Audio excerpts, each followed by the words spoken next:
kalau melihat dari sisi teori hukumnya nih Mas, apa saja sih Mas ketentuan seseorang ini bisa dihukum mati? Apakah ini tergantung dari beratnya tindakan kejahatan yang dia lakukan, atau mungkin ketika pelaku ini melakukan kejahatan sampai menghilangkan nyawa sehingga hakim ini memutus untuk si pelaku dihukum mati begitu?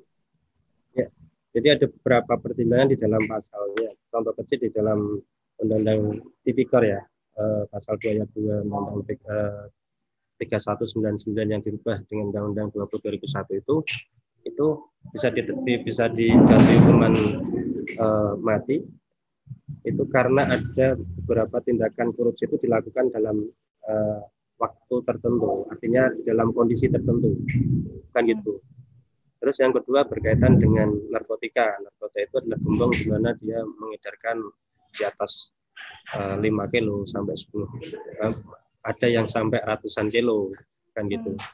Itu yang mengakibatkan adalah karena di dalam hukum pidana itu adalah mengenalnya hukum kausalitas. Jadi akibat yang diperbuat oleh seseorang yang mengakibatkan kerugian kepada orang lain. Contoh kecil terkait dengan masalah narkoba.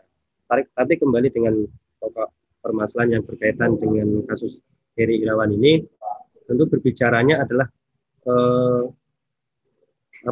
tindakan yang dilakukan karena posisinya pertama dia kan sebenarnya kan dusta, korbannya aja lebih dari satu, karena di dalam undang-undangnya jelas juga korban lebih dari satu yang mengakibatkan trauma yang traumatik terhadap korban, apalagi sampai hamil, ada yang sampai kalau nggak salah itu kan korbannya 12, yang hamil 8, ada yang sampai 2 kali hamil.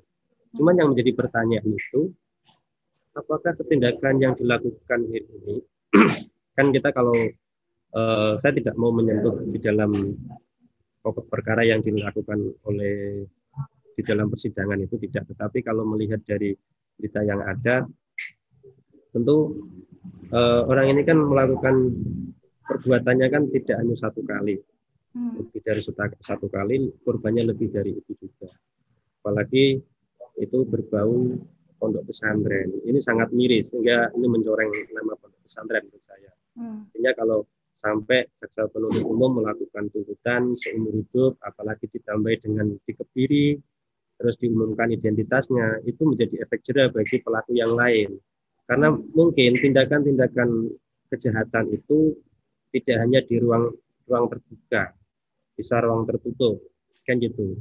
Cuman saya belum bisa melihat modus apa yang menyebabkan dia melakukannya itu, kan gitu. Kalau dulu ada cerita-cerita itu, entah itu dongeng atau nyata, saya belum tahu ya. Artinya ketika melakukan hubungan pelecehan terhadap apalagi korbannya anak lebih dari satu, itu kan kadang ada bentuk ritual, kan gitu, ya kan, ritual karena untuk apa dan sebagainya, kan gitu. Cuman kalau dari Heri Irawan ini saya belum bisa melihat modusnya apa. Cuman kok sampai tega korbannya sebanyak itu, kan gitu. Berarti kalau kita bicara soal karakteristik dari tindakan kejahatan yang bisa sampai divonis hukuman mati ini, apakah secara teori sudah diatur dalam undang-undang atau sebenarnya kembali dalam pertimbangan hakim begitu, Mas? Ya, itu diatur dalam undang-undang. Ya, di dalam undang-undang perlindungan anak juga sudah diatur. Yang terakhir 17 2016 itu, nomor 17 tahun 2016 yang berkaitan dengan mengatur perlindungan anak. Baik. Tapi jadi, kembali lagi nanti ini ya Mas ya, ketika proses pengadilannya berlangsung, tapi ini juga akhirnya pada putusan hakim juga ya, tergantung hakim juga. Ya, jadi karena di negara kita kan menganut negara hukum ya, artinya proses hukum itu yang bisa menemukan hukum yang bisa memutus adalah pengadilan. Cuman pengadilan itu kan jelas bahwa di dalam memutuskan perkara tentu memperhatikan fakta-fakta dalam persidangan. Jadi entah deliknya, perbuatannya, ya kan, terus modusnya apa, terus akhirnya hal yang paling diperhatikan adalah ketika terbukti tindak pidana itu, yang dilihat adalah hal yang memberatkan dan meringankan, sehingga itu akan mempengaruhi di dalam putusan, gitu. Kalau untuk proses pelaksanaan hukuman mati sendiri, Mas, apakah ada aturan khusus di Indonesia sendiri soal tata cara pelaksanaan hukuman mati ini dari penuntutan hingga eksekusi itu seperti apa, Mas? Ya, kalau di dalam proses peradilan umum kan jelas di dalam proses persidangan, sehingga diputuskan majelis hakim apakah seseorang itu terbukti melakukan tindak pidana atau tidak, kan gitu. Ketika di dalam putusannya sudah terbukti melakukan tindak pidana kejahatan, contoh kecil korupsi atau kasus narkoba atau pelecehan seksual itu, sehingga proses pelaksanaan eksekusi itu pelaksanaan eksekusi hukuman mati itu sudah ada, sudah lama sebenarnya, yaitu Undang-Undang nomor 2 tahun 64 itu mengatur tata pelaksanaan terkait dengan proses pelaksanaan eksekusi mati. Jadi ada teknis prosedur yang dilakukan, gitu Mbak. Yeah. Berarti untuk tata pelaksanaannya itu tadi ada di penetapan Presiden nomor 2 ya, Mas ya? Ya. Tata cara pelaksanaan pidana mati. Berarti itu udah lama termasuk kan ya, Mas ya, untuk di sana, Mbak, pelaksanaan hukuman mati. Baik. Yeah. Berdasarkan data yang dikutip dari Kemenkumham ini kan tadi sudah saya sampaikan bahwa tercatat 401 begitu terpidana mati di seluruh Indonesia hingga 19 Oktober lalu.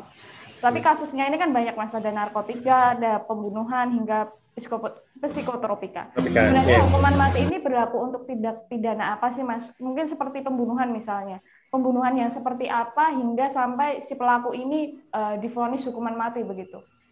Ya. Contoh kecil terkait dengan pembunuhan. Jadi hukuman mati, ancamannya hukuman mati terkait dengan perbuatan deliknya adalah pembunuhan berencana. Jadi ketika dalam melakukan seseorang melakukan tindak pidana pembunuhan yang berencana mengakibatkan nyawa seseorang itu hilang, itu dalam KUHP. Terus ada yang di dalam narkotika atau psikotropika itu adalah gembong atau pengedar atau bandar narkoba, kan gitu. Terus ada di Undang-Undang Tindak Pidana Korupsi itu, ketika seseorang yang melakukan kejahatan melakukan tindak pidana korupsi dalam keadaan tertentu. Contoh kecil gini, saat ini yang jelas pada saat pandemi negara kita membutuhkan keuangan yang sangat besar untuk COVID, penanganan COVID, kan gitu. Tetapi ternyata dilakukan korupsi, kan gitu. Tahu negaranya lagi susah, dikorupsi. Itu contoh kecil. Penerapan pasalnya pasal 2 ayat 2 itu. Ada juga terkait dengan Undang-Undang Perlindungan Anak terkait dengan pelecehan seksual tadi. Jadi sebenarnya di negara kita itu kan sebenarnya sudah ada beberapa undang-undang yang diatur. Mulai KUHP juga ada terkait dengan pembunuhan berencana itu, atau membantu ketika terjadi perang dia melakukan pengkhianatan terhadap negara, ya kan? Terus yang keduanya itu undang-undang narkotika, terorisme, terutama terorisme yang selama ini muncul di media, muncul yang sering putusan hukuman mati terhadap tindak pidana rata-rata kan kebanyakan kan kalau nggak narkotika, teroris, kan gitu.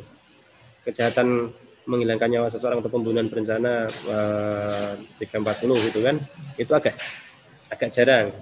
Mungkin bisa dihitung jari lah, kan gitu. Tetapi kebanyakan tadi narkoba gitu. Terima kasih sudah nonton. Jangan lupa like, subscribe, dan share ya.